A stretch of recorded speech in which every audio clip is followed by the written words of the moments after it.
Okay, I'm going to get us started here. Margaret Wille, I'm on the County Council, the legislative branch of our county government, 1 out of 9 council members.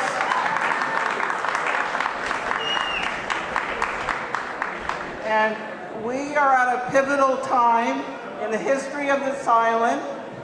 Basically, the biotech crew and Monsanto has pretty much conquered all of the other islands for practical purposes in terms of control of ag. They're present here, they don't have control, and the whole question is, are we going to let them take over? No. So, to put all of our sentiment into action, I have a bill before the council that would restrict the use of GMOs. And so we're standing up and fight. The bill, if we heard it on May 15th, I think, or May 14th, and it ended up having a whole day of public testimony. There were so many people present. On Wednesday the 29th, we'll be discussing it. There won't be any testimony at that time, but there is a lot of testimony coming in, both positive and negative. There's a lot of people invested in this. There's a lot of money to be made. And as everybody who knows anything about monopoly, predatory practices, the idea is to come in and make it look good and give it away for cheap and take control. These companies have control of like 90% of the seeds, get farmers to go along with an agreement that locks them in to various restrictions. They have to buy seed every year. Basically, this is a total takeover of our island, or as I see it. The point is that we have an opportunity to act, to do something. We would make history on this island. And I think, keep in mind, so the idea is when Pua case went around, it said, what district are you from? The question is, have you contacted the county council person from your district? Yeah. You know, have you said it in writing? Have you contacted 10 friends and gotten them? The only way we'll get this through and counter the money forces on the other side is really in numbers and numbers. And at the same time, in the bill, I'm trying to balance that also those who have started using GMOs are also victims. They've been doing something that's legitimate, that they believe is going to help and help the world, and we need to do, how do we wean them off of this? How do we move towards your island? Let me just say in terms of the economic importance, there are, right now, there's no, we cannot sell GMO foods to Europe. We lose somewhere between $300 million and $4 billion in trade. We also have investors, such as in the beef industry and some organic crops, coming over here and looking, would this island be a reliable source of GMO-free food, such as GMO beef? And so it's an economic opportunity. I think someone earlier mentioned to me how the Japanese went to Prince Edward Island in Canada, and now they buy all their GMO-free soy there. I mean, the point is, in Japan, they're saying, we don't want to listen to your science, we don't want to listen to your marketing. We want toxin-free, GMO-free. You know, they were sold that Fukushima was safe, and they said, you fed us all these untruths, and we don't believe it, and this is what we want. Also, just yesterday and the day before, I attended a nutrition and fitness summit in Honolulu, and I think just one of the points that keeps coming out is how GMO foods are so much less nutritious, that what you get, how, you know, that in terms of the total health of our species, what's happening to it.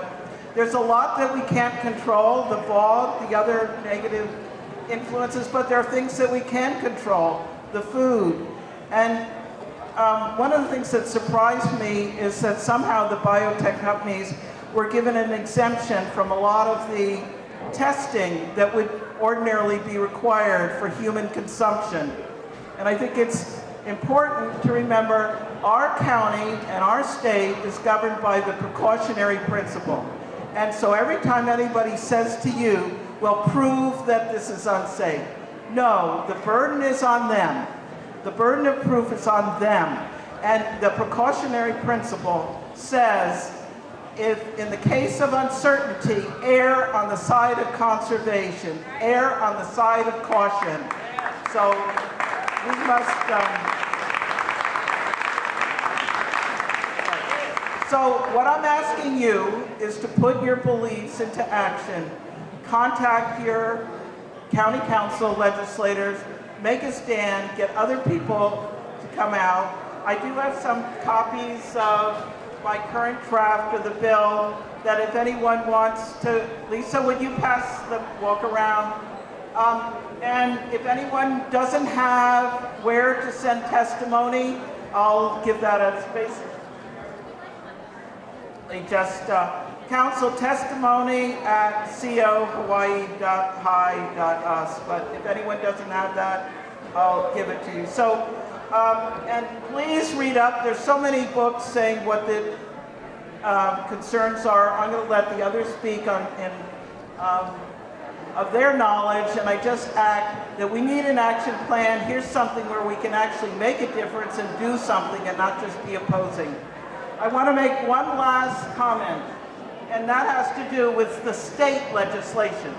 What's happening is the one places where, as one of the Monsanto representatives said in Honolulu, it's these local governments that are getting and interfering with our corporate policies. It's the people.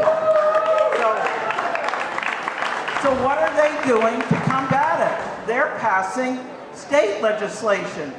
And one thing, I'm going to give you an example of what this is right here. This is our home rule statute. This is what the counties can only legislate to the extent that we're permitted by the Constitution or statute. We're permitted by statute. And it says, each county shall have the power to enact ordinances deemed necessary to protect health, life, and property, and to preserve the order and security of the county. What was going on, here's an example of a bill that they sought to pass. They crossed out, SB 727, crossed out the words health and life. That meant the county would have no jurisdiction over agriculture, anything having to do with health. So I went over there. I somehow was the only county or state legislator speaking. And on the other side were 4 or 5 people representing Monsanto. And so here it is, totally gutting county government for every county in the state. It wasn't just to us. And it had passed all 3 Senate committees with only 1 senator opposing, Laura Thielen. And it's in a House committee. So I just went there and said, is this a joke? Are you kidding? You're going to put an ocean between the people and their first layer of government, and you're going to undermine all jurisdiction? Anyway, I just tried to shame them, and they did end up killing it. But, but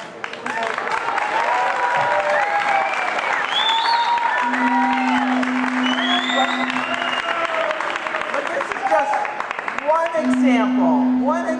There are others. So I just think basically what's happening is there's a Monsanto rider on the federal level to give them immunities to suit. There's rights to farm whatever you want to farm. There are all kinds of bills.